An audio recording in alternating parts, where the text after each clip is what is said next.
Bonjour à tous.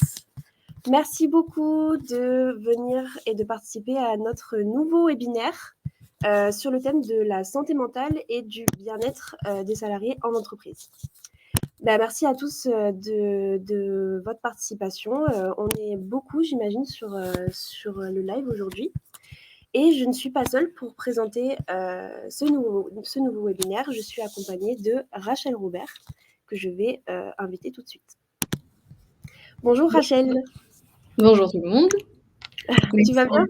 Oui, je vais bien et toi? Ça va très bien, merci. Je te laisse te présenter, dire un petit peu pourquoi tu es là, ce que tu fais, et après on passera à la suite du webinaire. Je vais présenter un petit peu tout ce qu'on va présenter aujourd'hui, le détail du plan, et voilà, je te laisse la parole. Très bien. Donc moi, je suis Rachel Robert, fondatrice de l'Autre Regard, une entreprise à travers laquelle je fais des prestations de services aux entreprises, particulièrement sur les thématiques du changement des comportements. Et aujourd'hui, je suis ravie, et merci Nina de m'avoir proposé de participer à ce séminaire pour aborder les thématiques de l'épanouissement dans le monde du travail, de son rapport au travail et de tout ce que ça implique en termes d'enjeux, et sur aussi ma thématique de prédilection qui est le travail d'équipe et comment finalement les équipes et ce qui se passe en fait dans le fonctionnement et le rapport aux autres peuvent être des leviers pour dépasser les difficultés que peuvent rencontrer les organisations. Super. Merci à toi d'avoir participé, d'avoir répondu présente pour ce webinaire. On est très, très heureux de t'avoir. Et on va commencer tout de suite. Je vais vous présenter tout simplement le plan de ce webinaire, quels vont être les thèmes qu'on va aborder aujourd'hui et ce qu'on va dire. Donc, on va commencer tout simplement en parlant de l'équilibre psychologique, qui est un pilier de la santé en entreprise et de la santé mentale. On va vous présenter notre définition un petit peu du bien-être en entreprise, son importance et les différents leviers qui peuvent être présents pour le bien-être. Ensuite, on va parler de la prévention et de la mutuelle santé, donc comment la mutuelle santé entre en jeu dans le bien-être en entreprise et professionnel. Quelles vont être les clés de la mutuelle santé qui vont permettre d'améliorer le bien-être et l'épanouissement des salariés. Et enfin, on va terminer avec une session de questions-réponses. Donc, n'hésitez pas à nous poser toutes les questions que vous souhaitez pendant ce webinaire. On va y avoir accès du coup à la fin. On va prendre une bonne dizaine de minutes pour vraiment bien prendre le temps de répondre à toutes vos questions et toutes vos interrogations par rapport à ces sujets. Donc, on va commencer tout simplement avec l'équilibre psychologique qui est un pilier de la santé en entreprise. Donc, à l'heure où le monde du travail connaît un accroissement du taux d'absentéisme, du nombre de burn-out, d'arrêts maladie, construire une politique de bien-être pour les collaborateurs, c'est réellement indispensable pour toutes les entreprises, quel que soit le secteur d'activité. Donc, on va un petit peu explorer le bien-être en entreprise, mais aussi les risques qui peuvent survenir si on ne lui accorde pas l'attention nécessaire. Et pour ça, rien de mieux que de commencer avec quelque chose dont vous avez, j'imagine, tous entendu parler, la QVCT. La QVCT, qu'est-ce que c'est? C'est la semaine de la qualité de vie et des conditions du travail. Donc, on se rend compte que le bien-être, ça prend une place qui est de plus en plus importante dans le monde du travail. Donc, par exemple, avec cette semaine qui est instaurée dans un grand nombre d'entreprises. Cette semaine, elle va avoir lieu du coup tous les ans pour rappeler un petit peu l'importance, pour permettre aux entreprises de rappeler l'importance du bien-être et de la santé mentale, surtout parmi d'autres éléments du bien-être dont on va parler juste après. Voilà pourquoi c'est super important d'avoir cette semaine dans son entreprise, parce que ça va vraiment permettre ça va permettre de rappeler l'importance et les risques psychosociaux qui peuvent être reliés par rapport au bien-être. Et sur ces différents aspects d'ailleurs, ce qui peut être intéressant de souligner, c'est que finalement quand on parle de bien-être, d'épanouissement au travail, etc., en fait, on parle de différentes facettes et de différentes façons dont les employés en fait peuvent trouver de l'épanouissement au quotidien. Ça peut en fait ça prend particulièrement en fait de la place, notamment après ce qu'on a vécu avec les périodes de Covid, etc., les grosses remises en question qu'il y a eu par rapport au sens que les personnes peuvent trouver dans finalement le travail et ce qu'elles fournissent au quotidien. Donc ça a eu des impacts, donc on abordera, donc, il me semble, les chiffres tout à l'heure. Et moi, ce que j'aimerais peut-être apporter comme petite pierre là, pendant ce petit webinaire, c'est de souligner qu'en fait, finalement, ça passe par des aspects comme le fait, par exemple, de sentir que son travail a de la valeur aux yeux à la fois de la hiérarchie, mais peut-être également de son équipe, de ses collègues.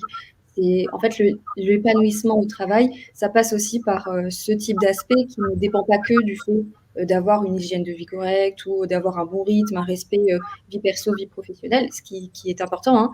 Mais en fait, c'est un ensemble d'aspects qui se complètent les uns les autres, 1, 2, 3, et qui permet d'atteindre donc certains objectifs à la fois personnels, mais qui peuvent aussi permettre à l'organisation en elle-même, lorsqu'elle y porte attention et qu'elle y accorde de la valeur, de la santé de ses employés, etc. En fait, c'est parfois source de motivation et d'innovation qui permettent de relever des défis ou de saisir des opportunités, là où peut-être certaines croyances de l'efficacité au travail avant n'y accordaient pas autant de place. Enfin, voilà, on apportera ça ensemble. Complètement, complètement. Bah, c'est sûr, parce que là, les chiffres, ils traduisent réellement l'importance grandissante du sujet. Comme on peut le voir, on a vraiment des chiffres qui sont très importants. 12 milliards de jours de travail qui sont perdus dans le monde entier à cause de la dépression et de l'anxiété. Et on a également 44% des salariés qui seraient actuellement en détresse psychologique. Quand on parle de détresse psychologique, on parle de stress, on parle d'état anxieux ou d'état dépressif, on parle d'insomnie, on peut parler de burn-out, de bore-out. Voilà, il y a énormément de risques psychosociaux et de détresse qui est présente dans le monde du travail actuellement. Et c'est réellement des chiffres alarmants et qui viennent compléter ce que tu viens de dire, Rachel, que les croyances du monde du travail par rapport aux salariés et à tout ce que tu viens de dire est un petit peu dépassé. Il faut vraiment avoir un œil nouveau et avoir une vision nouvelle du bien-être, de la santé mentale et des salariés en entreprise. Oui, d'autant plus que finalement, non seulement ça engendre donc de la souffrance chez les personnes en elles-mêmes qui peuvent en subir les conséquences sur du long terme, hein, parce que quand on parle de burn-out, de turnover, etc., de détresse psychologique, bah, c'est pas ponctuellement quelque chose qui se passe, enfin, et quand bien même si ça se passait ponctuellement, tant mieux. Mais parfois, c'est des choses que des personnes donc peuvent traîner sur des années de leur vie, sur des mois, dans une temporalité donc qui est pas négligeable. Et au-delà de ça, c'est un coût à la fois donc pour la personne et pour sa santé, bien sûr, parce que l'équilibre mental, santé mentale, c'est de la santé, mais également pour l'entreprise et l'organisation qui, quelque part, est responsable, en tout cas a sa part de responsabilité dans ce qui se passe auprès de ses salariés et qui va se retrouver impacté sur les objectifs qu'eux espéraient atteindre, y compris face aux enjeux de compétitivité voilà, concurrentielle sur le marché. Donc en fait, il y a quand même une importance non négligeable de ce type de sujet. Et comment dire ça et effectivement, on parle de turnover, on parle de détresse psychologique. Parfois, on parle également de présentéisme. Je ne sais pas si vous avez pour tous entendu parler de ce phénomène, mais c'est quand on parle voilà, du fait d'aller sur son lieu de travail, d'être présent, d'être à son bureau, de faire le strict minimum pour ne pas avoir de problème, entre guillemets, encore que.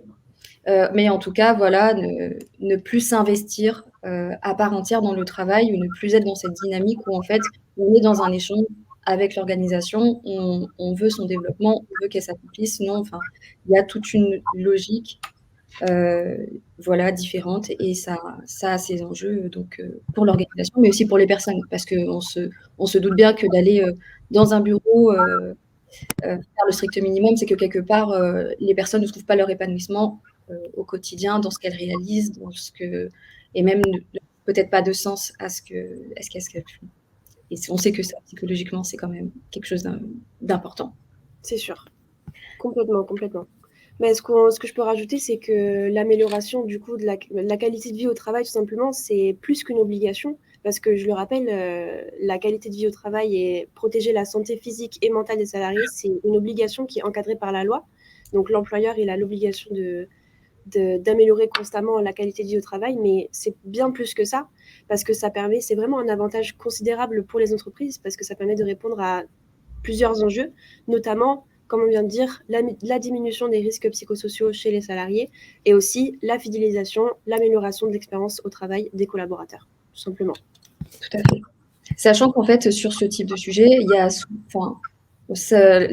type de chiffres, d'enjeux auxquels on est confronté aujourd'hui, ça laisse quand même la place au doute sur les croyances qu'on a pu entretenir pendant longtemps sur ce que c'est que la performance au travail, sur ce que c'est qu'une quête un peu de cette efficacité chez ses employés, etc. Par exemple, des croyances qu'il faudrait peut-être surveiller les employés, dédier des temps très précis, chronométrés sur certaines tâches, ou être vraiment donc dans cette quête comme ça de contrôle finalement sur ce qui peut être fait et accompli donc par les équipes. En fait, on se rend compte dans les travaux en psychologie que finalement, parfois, l'efficacité, elle n'est pas là où on l'attendrait. Par exemple, même dans le fait de multiplier des réunions. On parle parfois de réunionite aiguë. Ou parfois, on se rend compte que on a beau faire réunion sur réunion pour résoudre un problème qu'on a quand même bien identifié, on ne trouve pas de solution, ou quand bien même elles sont prises, pour la mettre en application, c'est quand même quelque chose voilà, il y a une étape manquante et c'est tout un enjeu que de saisir, OK, où est le levier pour finalement passer à autre chose? Et en fait, effectivement, il y a beaucoup de travaux qui mettent en évidence ce genre de choses, que parfois, c'est peut-être même contre-intuitif, les solutions qu'on pourrait solliciter pour résoudre les enjeux auxquels font face les entreprises. Autant dans la liberté qu'on pourrait laisser aux employés, parce que parfois, étrangement, laisser plus de marge de manœuvre, de liberté, de confiance aux employés, ça peut être source de motivation. Mais également en fait, d'innovation et de remobilisation des équipes, parce que donc après, il y a différents formats d'entreprises possibles, mais sur des entreprises qui sont parfois anciennes, parfois très grosses, à l'international, etc., il peut y avoir des enjeux qui sont propres proches de ce qu'on appelle de l'inertie, en fait, et qui sont complètement donc dans les conditions de travail, finalement, elles sont en jeu, en fait, finalement, dans ce que ça crée en termes de démobilisation des personnes. Parce que bien sûr, quand on est face à des temporalités, des prises de décision qui sont donc à chaque fois de passer de hiérarchie en hiérarchie, des choses qui peuvent être très démobilisantes pour les personnes et même être génératrices de souffrance. Donc voilà, il y a plusieurs aspects sur ces sujets et c'est intéressant de voir à quel point donc on peut identifier des leviers pour débloquer ce type de situation, comment les équipes de travail peuvent être des ressources à travers le développement de certaines compétences ou même de comment dire ça, de savoir-faire, de savoir identifier en fait au sein de l'organisation, d'être ressource, de savoir même lorsque ce n'est pas en fait officiel que en fait pour résoudre telle solution, je sais que je peux faire appel à telle personne ou en tout cas user de telles marges de manœuvre qui peut-être est pas formelle mais existe sous cette forme. Enfin bref. Les exemples donc sur ce thème peuvent être très, très divers et c'est ça aussi là où c'est fascinant finalement que d'intervenir sur ce genre de thématique. Et qu'est-ce que j'allais dire? Oui, ce qui est aussi peut être intéressant, c'est que parfois lorsqu'on remet la focale, donc l'attention finalement de l'entreprise lorsqu'elle se concentre aussi sur le besoin que témoignent les employés et leurs équipes en eux-mêmes, et c'est aussi surprenant de se rendre compte que ça peut laisser place à de l'innovation et même à atteindre les objectifs, non seulement que l'organisation s'était fixé, mais parfois même les dépasser et être peut-être plus ambitieuse. Et ça, c'est assez surprenant et c'est très intéressant donc, en termes d'intervention. Ça laisse place à beaucoup d'émulation finalement sur la poursuite des actions qui peuvent se passer. Souvent, les interventions et les accompagnements, du coup, ils se passent un peu comme ça. C'est que moi, mon rôle, souvent, ça arrive d'être soit ponctuellement sur du conseil, où en fait, on va découvrir petit à petit donc, les enjeux que vont rencontrer l'organisation, ou à l'inverse, ça peut être sur d'une intervention qui ressemble un peu à de l'audit, qui va être donc là dans une prise en compte un peu plus globale de ce qui se passe pour la boîte, avec voilà l'envie d'identifier à la fois les forces et les faiblesses de l'organisation, voir ses enjeux et comment il peut être important de les résoudre dans quelle temporalité et en allouant finalement quel type d'énergie et dans le temps. Donc voilà, ce serait ce que j'aurais à apporter sur ce sujet, c'est de peut-être vous attiser votre curiosité sur ce type finalement d'intervention euh, qui voilà, sont un peu dans l'ordre de ce qu'on appelle aujourd'hui donc de l'ingénierie. Donc en fait, c'est la même logique que lorsque l'on est face à une problématique, enfin même qui pourrait être de l'ordre physique, c'est que voilà, on cerne donc finalement là où sont les enjeux et les problématiques de l'organisation, et le but c'est de vraiment créer une solution sur mesure, autant ponctuellement, qui suit la temporalité de l'entreprise, ou à l'inverse, d'y allouer vraiment toute son énergie sur une période donnée pour faire une solution sur mesure. Sur mesure, oui, c'est sûr.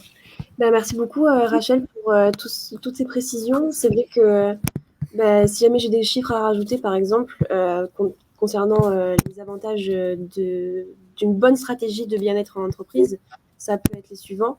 Ça peut être que on constate vraiment énormément d'avantages du coup à privilégier le bien-être des salariés en entreprise. On a des équipes qui sont plus motivées, on a une meilleure créativité, une réduction qui est quand même notable de l'absentéisme, avec 6 fois moins de salariés absents, 31% de salariés qui seraient plus productifs si jamais ils sont heureux et épanouis dans l'entreprise, et 9 fois plus de loyauté. Donc ces chiffres, ça vient s'ajouter en fait complètement à ce que tu viens de dire. Et c'est très intéressant de voir les différentes façons que tu as d'intervenir du coup dans les entreprises avec du coup, on va dire, 2 types d'interventions qui sont possibles, avec un réel audit de l'entreprise pour identifier quels sont les avantages et quels sont les points forts, quels sont les points forts et quels sont, je dirais pas points faibles, mais voilà, quels sont les points à améliorer, les points d'ancrage à améliorer. Donc c'est très intéressant. Merci beaucoup, Rachel. Plaisir. Je vais continuer, moi, tout simplement avec la partie 2 qui va être comment la mutuelle santé et la prévention, ça vient tout simplement devenir une clé du bien-être professionnel. Pardon. Et oui, voilà, avec la question suivante, comment une couverture santé, elle entre réellement en jeu dans le bien-être en entreprise. Comme évoqué du coup juste avant, un salarié qui se sent soutenu, du coup, qui a accès à des ressources pour prendre soin de sa santé mentale et pour prendre soin du coup de son bien-être en entreprise, c'est un salarié qui contribue pleinement et positivement à la vie de l'entreprise, que ce soit par les chiffres qu'on vient de voir, le présentéisme, pas vraiment le présentéisme parce que c'est quelque chose de différent, mais la productivité, être présent, être moins absent. Et la mutuelle santé, elle va entrer en jeu, parce que c'est bien plus qu'un simple filet de sécurité en cas de problème de santé. Une mutuelle qui est bien choisie, elle peut offrir des avantages qui sont quand même significatifs pour la santé mentale des collaborateurs. Donc, quels sont les avantages de la mutuelle santé ? En plus, tout simplement, de la couverture médicale qui est traditionnelle et du remboursement des frais de santé physique, par exemple, qu'on a tous, nos mutuelles partenaires d'Insunéo, elles proposent des services complémentaires qui sont associés à la santé mentale, tels que, par exemple, l'accès à des psychologues, des forfaits inclus pour la médecine douce, les spécialistes, mais aussi des assistances qui sont du coup dédiées au bien-être psychologique. Et on a même certaines de nos mutuelles partenaires qui vont jusqu'à proposer des services de soutien psychologique en cas d'épreuves difficiles et des services de soins administratifs et juridiques pour, par exemple, vous aider dans les démarches administratives, ou alors si jamais vous souhaitez connaître vos droits, par exemple. Et ça, on pense que ça fait qu'une mutuelle qui est bien conçue, c'est pas seulement un avantage, mais c'est vraiment un investissement dans le bien-être global des salariés, des employés et de l'entreprise. Et nous, chez Insunéo, on propose bien plus qu'une simple mutuelle santé. Donc, notre objectif, c'est, comme on a vu avec Rachel, c'est de vraiment faire de la santé physique et mentale une priorité pour les employeurs, comme pour les salariés, bien sûr, en offrant des solutions qui sont quand même complètes, qui contribuent à l'épanouissement de chaque collaborateur et au sein de l'entreprise. Donc, pour ça, qu'est-ce qu'on a ? On a tout simplement des médecins conseils Insunéo qui élaborent chaque mois des guides mensuels qui sont riches en conseils pratiques et aussi qui sont sur de nombreux sujets liés au monde de l'entreprise. Donc, par exemple, on va parler des troubles musculo-squelettiques, on va parler de la santé mentale en entreprise, on va passer par aussi la prévention du mélanome, donc le cancer de la peau. Voilà, on va vraiment parler d'énormément de sujets. Et ces guides de prévention, ils vont être un bon premier support qui vont servir à s'informer et à comprendre les enjeux qui sont liés à la santé. Mais on va aussi plus loin, parce qu'on organise des rendez-vous dès la signature d'un contrat d'assurance santé en entreprise pour présenter les garanties à tous les membres de l'entreprise, que ce soit salariés, dirigeants, tous les collaborateurs. Et cette approche, pour nous, elle est bien plus qu'administrative, parce que c'est vraiment pour nous l'occasion d'éduquer, d'engager et de renforcer la compréhension des garanties et de tous les services complémentaires qui l'accompagnent. Donc, on va vraiment essayer de pousser et de montrer aux collaborateurs et aux salariés qui bénéficient de cette nouvelle mutuelle santé tout ce à quoi ils ont droit, en fait, tout simplement.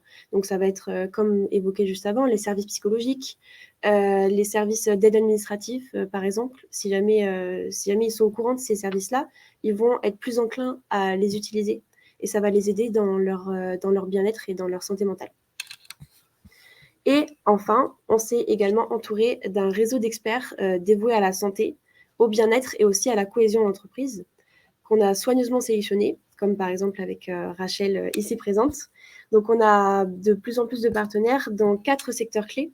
On va avoir le bien-être, la prévention, le divertissement, mais aussi les formations. Et on y retrouve des psychologues du travail comme Rachel. On a également des coachs spécialisés. On a des spécialistes du team building. On a des formateurs en ligne et en langue. On a énormément de partenaires différents qui vont vraiment jouer un rôle dans énormément de secteurs. Et tous ces secteurs mélangés, ça va faire que on va réussir à améliorer le bien-être et l'environnement de travail de tous nos clients et de tous nos collaborateurs. Et ce réseau-là, il est vraiment là pour soutenir les entreprises dans la création d'un environnement qui est propice au bien-être des salariés.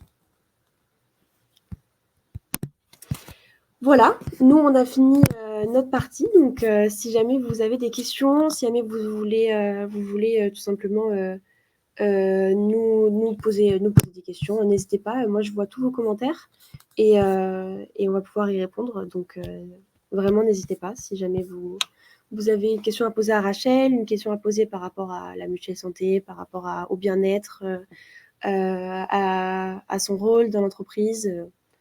N'hésitez pas du tout. Je sais pas si j'attends un petit peu.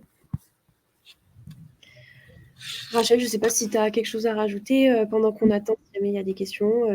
Tout à fait. J'envisageais de peut-être souligner les raisons qui nous avaient, enfin en tout cas moi, qui m'ont poussée à porter attention donc à ce que vous proposez, aux prestations, à cette collaboration, hein. Et moi, ce que j'aime beaucoup, qui m'a séduit du coup dans l'approche, c'est cette démarche d'être plutôt dans la prévention parce que dans ma façon d'intervenir, c'est aussi comme ça que j'aime beaucoup, donc faire les choses. Alors c'est bien sûr important d'intervenir quand il y a une situation d'urgence et quand l'entreprise est face au problème et qu'il s'agit de résoudre ce problème. Mais je trouve la démarche d'autant plus intéressante quand il s'agit, d'augmenter le potentiel, d'une entreprise, et finalement de tendre vers de l'excellence et vers un bien-être, vers un mieux en fait, plutôt que d'attendre d'être confronté à un problème ou d'être dans une situation inconfortable. Bien sûr. Et donc voilà, c'est ce que moi j'aime particulièrement et que je retrouve dans cet esprit que vous avez que de partager donc un réseau d'experts, des offres avantageuses, donc sur ces questions du bien-être, de la formation, de la prévention et cetera. Voilà, c'est peut-être ce que j'ai eu à. Merci beaucoup pour ces compliments. On est content de te compter parmi nos partenaires parce que vraiment, on choisit vraiment rigoureusement avec qui on veut travailler et on se pose la question qu'est-ce que ces partenaires ils vont pouvoir apporter à nos clients tout simplement. Et on est content d'avoir quelqu'un comme toi qui peut vraiment apporter du bien-être et un réel environnement propice au travail et à la santé pour les salariés. Donc, on est très contents. On a une question de Marie qui va s'afficher. Donc, bonjour à vous deux. Est-ce que le service d'optimisation d'Insunéo et l'accompagnement de Rachel est disponible sur toute la France? Alors oui. Donc, le service d'optimisation, si je peux commencer à répondre. Notre service d'optimisation, nous, on est disponible dans toute la France, tout simplement. On va vraiment faire par rapport à vos besoins, aux besoins des clients, aux besoins des personnes qui nous contactent. Et après, on va vraiment optimiser l'assurance santé et les garanties par rapport à ces besoins-là. On n'a pas de limite frontalière, on n'a pas forcément de limite, on ne se limite pas forcément à Bordeaux parce que nous, on est basé à Bordeaux. On travaille avec des entreprises qui sont un petit peu dans toute la France et même à l'international. Donc n'hésitez pas. Rachel? De même, voilà, moi, n'hésitez pas à prendre contact, effectivement. Donc moi, j'ai fait des offres préférentielles qui sont accessibles sur le site d'Insunéo, ou même si vous passez par INA ou IOM, enfin voilà. Que ce soit donc en France, sur le département français ou à l'international, moi je suis disponible, que ce soit autant pour les conseils ponctuels que pour faire ces sortes d'audits sur mesure, etc. Donc après, c'est à discuter du format que ça va prendre, de la temporalité, de quel est le besoin exactement. Et de toute façon, c'est toujours du sur-mesure. Moi, l'idée, c'est d'être au plus proche de votre besoin. Mais effectivement, c'est tout à fait possible. Très bien. Merci beaucoup, Marie. J'espère qu'on a bien répondu à votre question. Pour l'instant, j'ai pas d'autres questions. Donc, je pense qu'on va un petit peu attendre aussi. Mais n'hésitez pas à nous poser vos questions. Je vais vous donner les contacts de moi-même et de Rachel, si jamais vous souhaitez nous contacter pour optimiser votre assurance, votre mutuelle santé ou alors n'importe quelle autre assurance. Et si jamais vous souhaitez travailler avec Rachel pour votre entreprise. Voilà, donc on a le numéro de téléphone et adresse mail qui est disponible.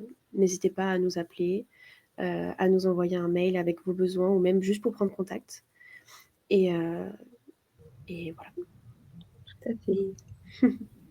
En tout cas pour votre question. Je vous laisse à l'écran un petit peu la question. Je vous laisse à l'écran un petit peu pour que vous ayez le temps de noter si jamais vous avez envie. En tout cas, merci beaucoup pour l'invitation, Nina. C'était un plaisir de discuter de ça avec toi. Et j'ai cru comprendre qu'on aurait l'occasion de discuter de d'autres thématiques très intéressantes sur ce type de sujet. Donc, oui, c'est bien vrai. Merci à toi d'avoir répondu présente et d'avoir répondu à l'invitation. C'est super de faire ce webinaire avec une spécialiste littéralement du bien-être en entreprise et de la santé mentale.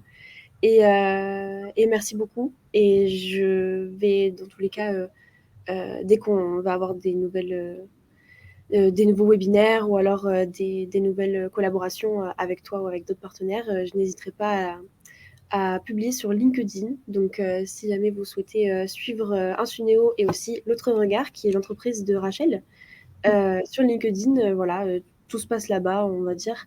On envoie également des newsletters, donc vous allez être informés si jamais il y a du nouveau. Super. Je pense qu'on va terminer notre webinaire. Merci beaucoup à tous pour votre attention et pour avoir répondu présent tout simplement à notre webinaire. On est vraiment très heureuse de pouvoir vous présenter et parler de ce sujet-là qui est quand même un sujet très vaste, donc on n'a pas forcément eu beaucoup de temps. Mais ce sujet est vraiment tellement intéressant et important surtout dans le monde du travail aujourd'hui. Donc on est très heureuse d'avoir pu, on espère, poser notre pierre à l'édifice et voilà, avoir abordé quelques sujets intéressants. Oui. Vous suscitez votre intérêt. En tout cas, n'hésitez pas à nous poser vos questions par ailleurs. Ou peut-être nous parler de certaines situations qui, pour vous, touchent peut-être de près ou de loin ces thématiques. Si on peut vous éclairer d'une façon ou d'une autre, ce serait un plaisir. Au revoir. Très bien. Eh bien, merci beaucoup. Au revoir.